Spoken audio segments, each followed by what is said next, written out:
Draco Malfoy and the Journal of Dreadful Things. Written by LittleBeans19. Read for you by Gemini Wishes. Chapter 2. Cunning and Ambition. Hogwarts School of Witchcraft and Wizardry, September 1991. Draco threw himself into one of the boats with a sour expression. Vincent and Gregory clumsily boarded after him, the small boat wobbling precariously. So his second attempt at befriending Harry Potter hadn't gone at all according to plan, and he had a wounded finger to show for it. He was still tempted to report that evil little rat to a teacher when he got the chance, but he somehow knew if he did, he wouldn't have a ghost of a chance at somehow getting on friendly terms with the Weasley boy. Draco actually felt a bit green at the notion. Or maybe that was the motion of the boat bobbing on the lake. It was definitely the boat. Draco folded his arms over his stomach and looked around for a distraction from how queasy he was feeling. He saw Potter and Weasley in a boat with that bushy-haired girl and the Neville boy. He scoffed softly to himself. Right beside Draco's boat, there came the sound of straining and creaking as the giant, hairy man that Potter was so fond of heaved himself on board his very own boat. "Everyone in?" he boomed in his gruff voice, to which there was a chorus of nervous mumbles. "Right then. Forward!" he bellowed, and all the boats jolted to life, sailing toward the castle across the black waters of the lake. Draco quickly felt his bad mood slip away, replaced with a growing anticipation as the castle loomed overhead. True, he had been to Hogwarts once or twice with his father on business trips and such, but this time he wouldn't be just a little boy hanging off his father's robe sleeve. This time, he was entering the castle as a fully fledged first-year student, to be sorted and attend classes. It was simply different. He was abruptly thrown off his train of thought when he felt something slimy and cold touch his hand. Barely containing his shriek of horror, he looked down to see a great, fat, slimy, warty toad. "Ugh," he grimaced, shuffling away from it and rocking the boat slightly. Vincent and Gregory were too busy gawping at the castle to notice his dismay. He shot a glare at the toad, willing it to stay still, then looked around the bottom of the boat warily. Were there more toads lurking about? Draco shuddered. He really wasn't having a good day. The toad had turned out to be the famed Trevor that Longbottom was so distraught about losing. After Draco had scrambled onto shore in his haste to get off the boat, the giant man had made the first years wait as he checked all the boats were secure and found the toad.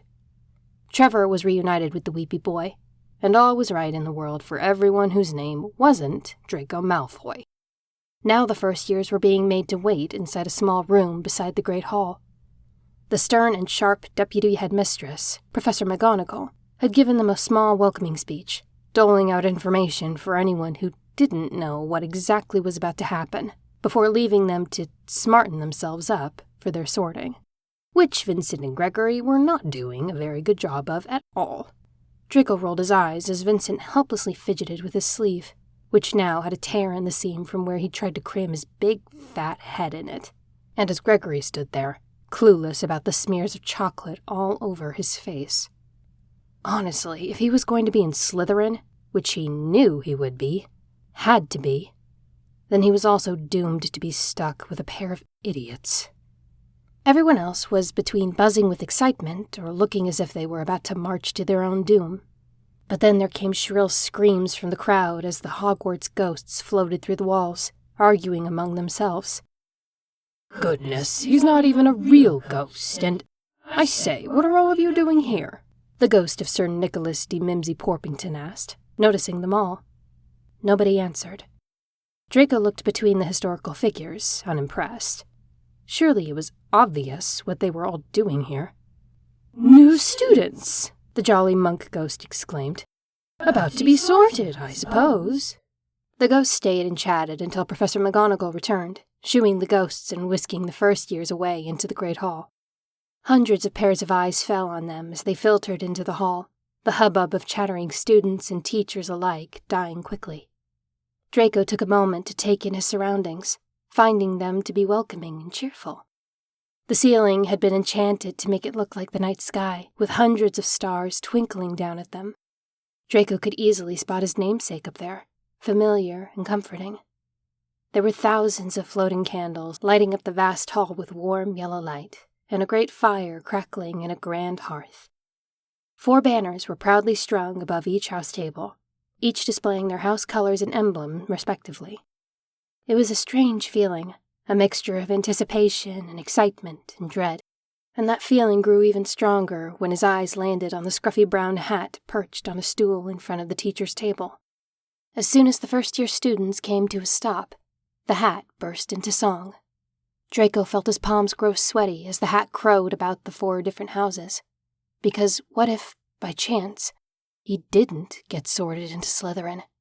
What if he was really a book-loving, swatty Ravenclaw? Which he supposed wouldn't be too insulting. But then what if he was destined to be a cuddly, wuddly, ickle Hufflepuff? Or, Merlin forbid, a reckless, idiotic Gryffindor? What, by Merlin's frilly knickers, would his father say to that? He waited with bated breath as students began to be sorted. It went Hufflepuff, Hufflepuff, Ravenclaw, Gryffindor. The first Slytherin was a girl named Millicent Bulstrode, then Ravenclaw, then Gryffindor. Vincent and Gregory both went to Slytherin. Another Ravenclaw, another Hufflepuff. Daphne Greengrass to Slytherin. Hermione Granger to Gryffindor, yada yada, blah blah blah. And then, finally, Malfoy Draco.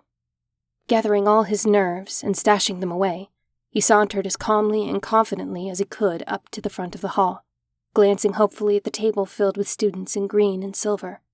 His heart was pounding against his rib cage by the time he'd sat on the stool, but he found that he really needn't have worried in the first place, because the hat had barely touched his head before bellowing, "Slytherin!" And just like that, he felt an easy smirk forming in triumph as he made his way down to the Slytherin table, joining Vincent and Gregory and being welcomed by elder students and prefects, reluctantly taking the free seat next to the gruesome ghost of Slytherin House, the Bloody Baron. He didn't know why he'd even doubted himself. He tried not to care when Potter got put into Gryffindor. After all, he was still very cross, and he didn't see why he should care as much as he did. He scowled to himself, leaning his chin in his palm and glowering at the pink strip wrapped around his finger, studiously ignoring the rest of the sorting. He did pay attention when the headmaster, Dumbledore, rose and made a speech. He was just as barmy as Draco's father always said he was, blurting out a spiel of random words that almost sounded like a charm. But Draco found he couldn't really care, because then dinner was there, and he was starving. "Keep up with me, please, first years," the 5th-year prefect, Gemma Farley, called, holding her brightly lit wand above her head as Draco and the rest of the first-year Slytherins followed her down into the Hogwarts dungeons. It was dim and dingy, the occasional sound of a drip echoing off the walls. "Our house is seriously in the dungeons?" he heard someone whisper furiously. "Here we are," Farley exclaimed, coming to a stop in front of a slab of plain stone. What?" came Gregory's voice from behind Draco. "Confusing, I know, but you'll get used to it. Behind this blank wall, just after that lovely portrait of Salazar Slytherin," she said, gesturing to the portrait in question, the one that had a rusty frame and a coat of black mold, the wizard inside glaring balefully at all of them, "is Slytherin House, and the password to get in is—" she cleared her throat, "Alahatsi." At her words, the wall immediately began to shift, stone grinding against stone as it revealed a doorway. Several voices oohed as they shuffled inside. Draco found the Slytherin common room to be marvelously spacious and extravagant, with high, cavernous ceilings decorated with dangling lanterns and chandeliers, casting magical pools of green light upon the room. There were neat bookshelves in every corner, and carvings and sculptures of snakes everywhere you looked. Snakes winding up the banisters and columns, snakes decorating the elaborately detailed mantelpiece, snakes stitched into the lavish oriental rugs, and even snakes as twisting furniture legs. There were tapestries of famous wicks of legend hanging from the stone walls, which had patches of moss growing in places, damp from the Black Lake, which was the view the Slytherins got outside the vast, ornate windows. A dark expanse of black water, seaweed swaying against the glass, and green, mossy ruins of statues peeping from the lake bed. Draco was impressed. He could definitely see himself here, doing homework and lounging about by the fireplace with a book. Gemma Farley finished up her speech about which rooms were where and the rules of Slytherin House, which all seemed very flexible to Draco, then sent them away to settle into their dormitories. The dormitory was just as lavish as the common room, with 5 large 4-poster beds draped in green and silver, each with a bedside desk, a trunk, and a wardrobe. Draco immediately made a beeline for the bed farthest from the door, sitting down and claiming it as his own. His luggage magically popped into existence at the foot of his bed not a second later. He opened the wardrobe to find all his robes and cloaks, scarves and shoes arranged neatly inside, as well as a mirror on the inside of the door. "Oh, always lovely to see a new face," the mirror chirped merrily. Draco then had an impromptu conversation with his wardrobe mirror. There were talking mirrors at home. His mother and father's vanity mirror talked. Some of the hallway mirrors talked. Even his father's handheld mirror talked. But Draco had never had an enchanted mirror for himself. After saying goodbye, he closed the wardrobe and turned to the rest of the room. Theodore Knott was muttering to himself from where he was unpacking an unnecessary number of books at the bed closest to the door. Across from Theodore, the dark-skinned boy who Draco didn't actually know the name of was already changing into his pajamas, humming, Draco realized with disdain, the Sorting Hat song. Gregory and Vincent had chosen the beds nearest to Draco. Gregory was already in bed, and Vincent was having an argument with his mirror about his robe sleeve. "Neither of you had better snore," Draco sneered. Gregory resolutely shook his head while Vincent looked down sheepishly. Draco scoffed and rummaged about his suitcase for the journal, finding it to be safe and sound. He held the book in his hands, staring at the inky stain on its tattered cover. He felt incredibly cross still, and didn't want much to do with any of it at the moment. With the future and changing his fate, or Harry Potter, or that Weasley and his stupid rat. He sniffed like his father did when he disapproved of something, and came to a quick decision. He hastily stuffed the journal at the very bottom of his trunk and locked it shut tight. He had lots of time to spare, and for now he was going to focus on his first week at Hogwarts and his studies, not the stupid fortune-telling journal. Draco's decision lasted all of 8 hours. He had woken up on the first day of classes with a clearer mind and had waited for the rest of the Slytherin boys to go to breakfast, having to physically shove Vincent and Gregory out of the room, before fumbling around in his trunk for the journal. The first time he had managed to catch Potter, he was with Weasley, and it was just after breakfast, before Draco had Transfiguration. "I'm willing to overlook the rat incident," Draco had told them mercifully, offering a branch of peace when, actually, he really didn't want to overlook the rat incident. "Right," Weasley had said, and Potter had quickly blurted about forgetting something in his dormitory. The 2 Gryffindors had darted away. "Hey, Potter!" Draco had called on Monday afternoon between classes. "How are classes going for you so far? I'm already top of the class in Transfiguration." "That's great, Malfoy," Potter had said, before telling Draco he and Weasley needed to get to herbology. Understandable, as Draco needed to get to defense against the dark arts. "Hey, Potter!" Draco had called on Tuesday break time, lounging nonchalantly on a bench. "Where are you off to? Fancy a game of gobstones?" Potter had shared a bewildered look with Weasley, then called back, "No thanks," before rudely rushing off yet again. "I'll play gobstones with you, Draco," Vincent had offered. Draco told him to bugger off. "Hey, Potter," Draco had whispered in the library on Wednesday afternoon. Potter hadn't responded. "Potter," he tried again. Still nothing. "Potter! Psst! Potter! Hey! Potter!" Upon approaching, he realized the dark-haired boy was asleep, drooling on his charms book. Draco had narrowed his eyes, then swiped at Potter's head. He instantly jerked awake, spluttering. "Do keep your eyes open, Potter," Draco had simply said. Thanks, Malfoy?" Potter had frowned, then realized the time and rushed off. "Hey, Potter!" Draco had called out at lunchtime on Wednesday.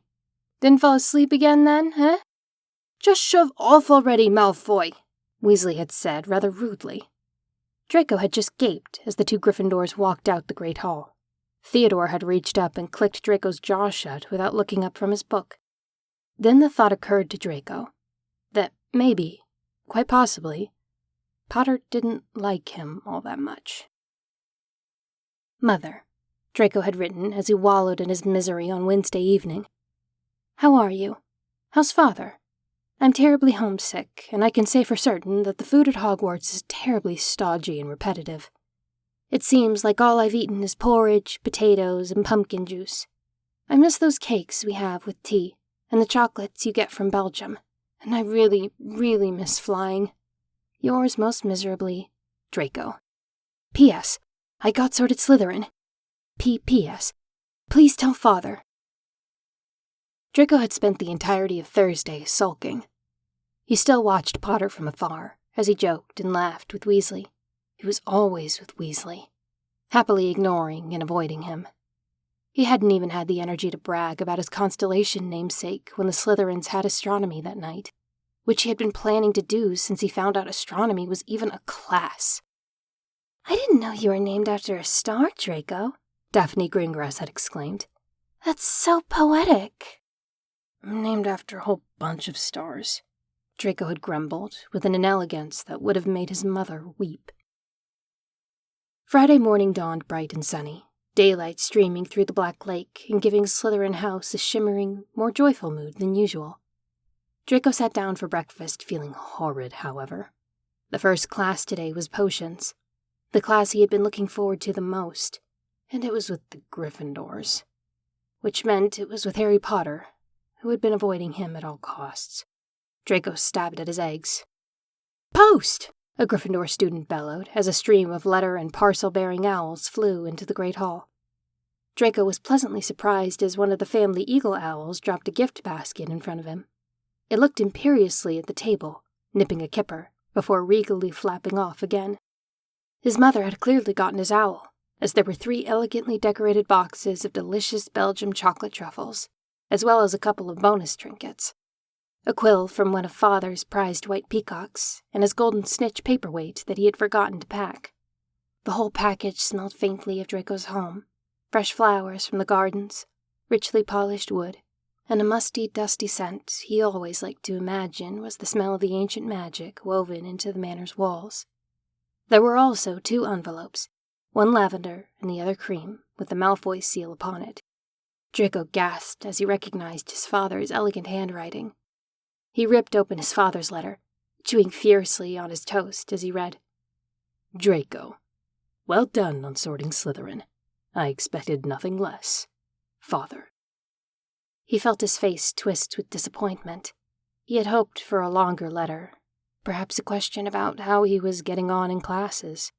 He sighed, tucking the letter into his bag.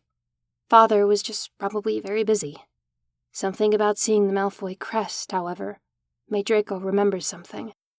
Malfoys never, ever get ignored. And Draco would not be ignored if he could help it.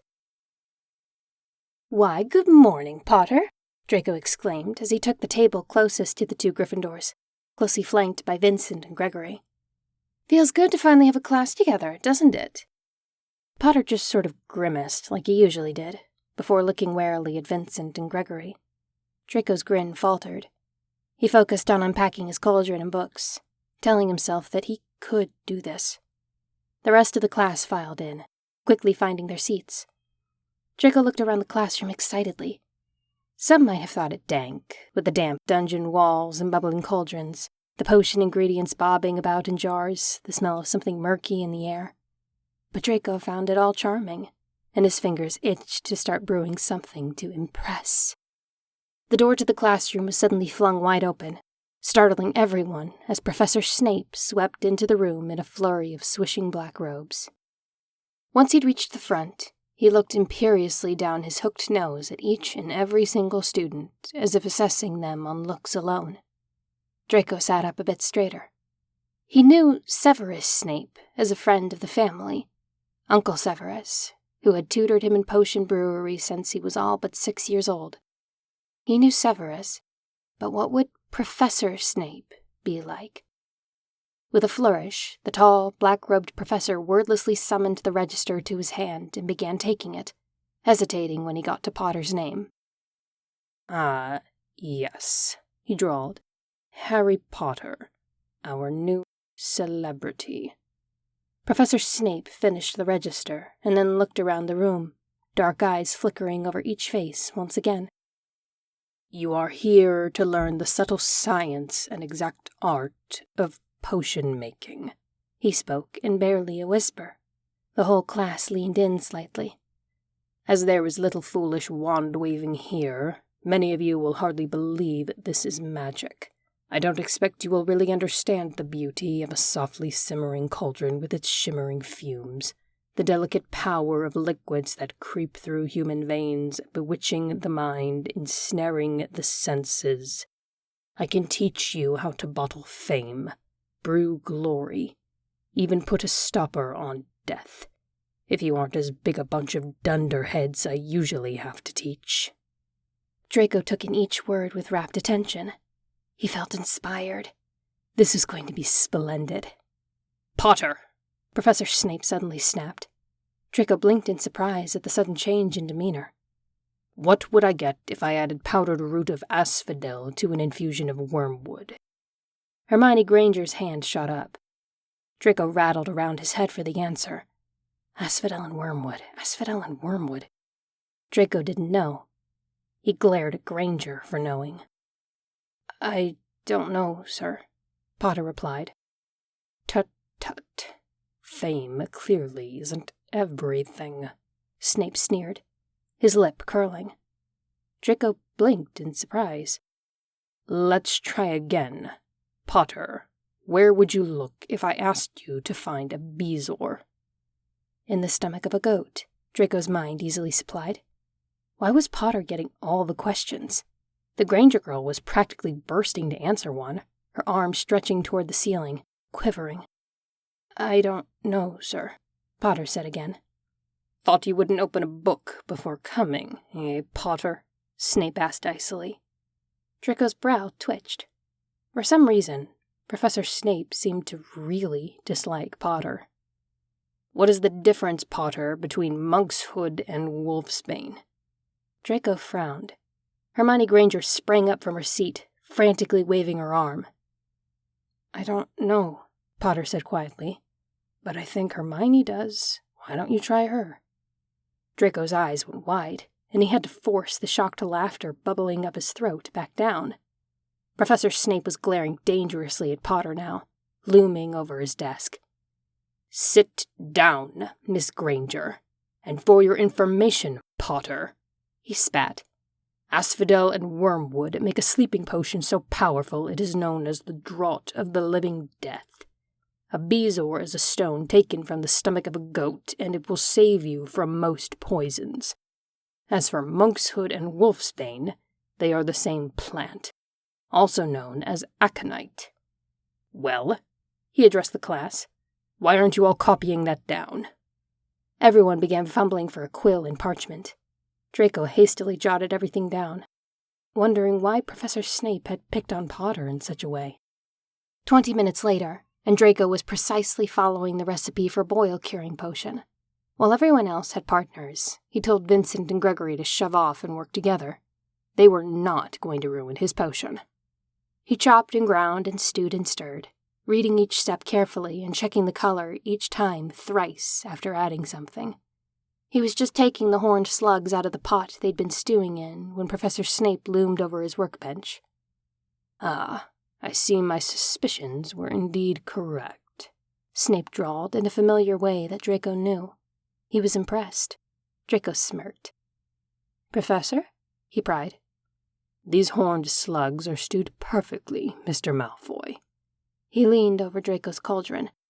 And that is just the right shade of yellow for this stage in the brewing. He nodded approvingly. Well done. 3 points to Slytherin. Draco felt himself swell with pride as Severus began telling the class to look at his slugs and try to brew theirs just like his, Draco's, perfectly stewed slugs. He'd been the first in the class to be complimented, He looked towards Potter, hoping to see an awestruck face, except all he got was that bored green stare from Madame Malkin's. A sudden loud bang from the back of the classroom drew all attention away from Draco. Putrid green smoke was wafting from Longbottom's and another Gryffindor boy's cauldron, and a mass of goopy, snot-yellow liquid was flooding the floor, hissing and melting everything in its wake. Longbottom was whimpering in pain, splattered with the botched potion. Draco had no time to process and shrieked along with the rest of the panicked class, scrambling up onto benches to avoid getting devoured by the potion as it began eating up bags and table legs. "Idiot boy!" Severus snarled, banishing the potion with a harsh wave of his wand. Draco breathed a sigh of relief and climbed down from the table, checking to see if his perfectly brewed potion was still intact, while Severus sorted out Longbottom and sent him to the hospital wing. "You, Potter, why didn't you tell him not to add the quills? Thought he'd make you look good if he got it wrong, did you?" Severus seethed. "That's another point you've lost for Gryffindor." An hour later, the class was set free for break.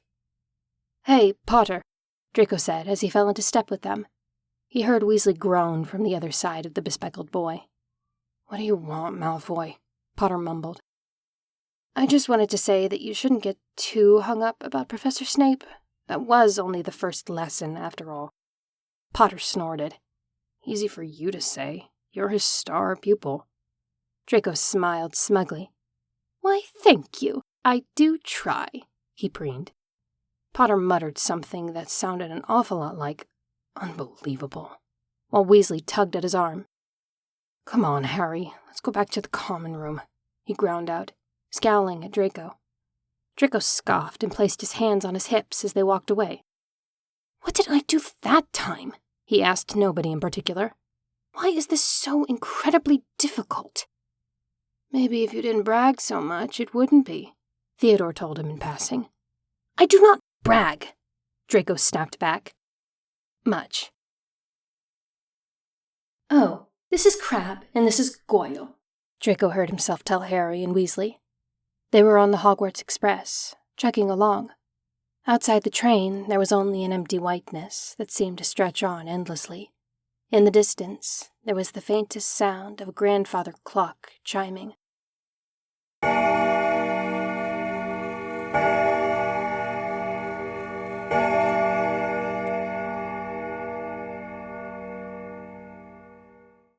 "And my name's Malfoy. Draco Malfoy." Weasley snickered, attempting to hide it behind a cough. "Think my name's funny, do you?" Draco sneered, his voice echoing around the compartment. "No need to ask who you are." That made 6 chimes. "Red hair." 7. "Freckles." 8. "And a hand-me-down robe." 9. "You must be a Weasley." 10. "You'll soon learn there are some Wixen families that are better than others, Potter." 11. "You don't want to go making friends with the wrong sort. I can help you there." Draco held his hand out to Harry Potter just as the clock struck 12. Angry green eyes flashed into nothingness as Draco was shaken from his sleep with a gasp, which was immediately followed by a startled cry as there were 2 figures draped in black cloaks stood at the end of his bed, each holding a candle burning with emerald green flames that illuminated their chins and their wicked grins. "What in the name of—" Draco began, only to have one of the hooded figures shush him rudely. "Be forewarned, hatchling," they said in a mysterious tone. "For nights of 5 have passed. Follow now to the Serpent's Pit and claim your snakehood at last." Draco felt his nose scrunch up, wondering if he was still dreaming. "My snakehood?" The other hooded figure let out a tired ugh and said, "Just come down to the common room," before dragging the other away from Draco's bed. "You always overdo it, Eddie." "I do not. If anything, you underdo it." Draco pulled apart his bed curtains to find similarly hooded figures, which he now figured must be older Slytherins, waking up the other boys. He shrugged on his dressing gown just as someone cast an aguamenti on a heavily snoring Vincent. He made bleary-eyed contact with Theodore as they all trotted after the older students. The other boy only gave a tired yawn and shrug. "I was still awake when they came in," Theodore muttered. "They interrupted my reading." The first-year boys followed the bobbing green flames. At the staircase, they met with the girls, who were just as confused, huddled close to a wild-haired, scowling Pansy Parkinson. "What, by Morgana's flaming staff, could they possibly want?" she hissed as they descended the stairs to the common room. What appeared to be the entirety of Slytherin House was crowded around in an ominous circle, all of them also wearing black cloaks and holding candles with flickering green flames. The first years moved as one, cautiously stepping to the bottom stair. Draco suddenly felt awfully aware of the fact that he was in his pajamas. After what felt like ages, one of the students stepped into the middle of the circle. "Snakes!" they exclaimed. "My fellow serpents! It has finally been 5 moon risings with fresh blood in our midst, and now it is time for our sacred Slytherin ritual." The students burst into a cacophony of hissing and finger-clicking, which died down when the hooded speaker raised their hand. "Bring forth Salazar's brew." The sea of black cloaks parted as 2 more older students lugged a cauldron forward, frothing away with something green and luminescent. They placed it right before the first years. "Excuse me, but what exactly is going on here?" Blaise Zabini piped up. "This is a time-old tradition we Slytherins have practiced for generations," hooded speaker replied. "We call it Ambition of the Year." "Oh, sweet Circe," Daphne whimpered. "Is this some sort of sacrificial blood ritual?" A smattering of laughter echoed throughout the sea of Slytherins. No, said hooded speaker. "Goodness, no." "Not anymore, anyway," someone else cackled. "It's really not all that bad," the hooded speaker shrugged. "All you have to do is write down one goal you'd like to achieve by the end of the academic year, sign it with a wish, and toss it in the pot." As soon as they said this, another cloaked Slytherin passed around small scraps of parchment and self-inking quills. Draco took a peek over Vincent's shoulder out of curiosity as he began scrawling immediately. "Find Hogwarts kitchen, have a midnight feast." Oh, to be that simple-minded. But no. Draco knew exactly what he was going to write.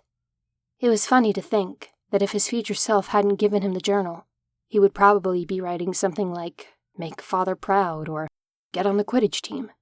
Which, while he still strove to do both, he now had a much more interesting goal to aspire to. Change my fate. Do the opposite of the journal. "Well, that's cryptic. What's that supposed to mean?" Draco looked up to find Pansy Parkinson peering down at his hasty scrawl. "Mind your own business," he hissed, clutching his parchment close to his chest. One by one, the first years then dropped their scraps of parchment into the brew, which emitted a puff of swirling green smoke with each turn. "Now," hooded speaker began once everyone had followed the instructions, only to be interrupted when the common room chandelier magically flickered to life. "What the devil is going on in here?" Everyone turned to see Professor Snape stood in the passageway leading to the entrance, wearing a black dressing gown and slippers, one dark eyebrow ticked upward. There was a long stretch of silence, the only sound being the bubbling of Salazar's brew. "Ambition of the Year ritual, sir," someone finally replied. "Tradition and all that," said another. "I see," Severus drawled. "I had not known you still carry this tradition. However, it is gone midnight, so do wrap this up before I'm to start deducting house points." The Slytherins did so once their head of house had swept back out again, hurriedly sealing Salazar's brew with a spell that sounded like some sort of made-up hocus-pocus, before extinguishing their candles, flinging off their cloaks, and shooing the first years off to bed once more with hisses of "Win the house cup" and See, this is why it's a stupid tradition, and Snape was clearly bluffing anyway.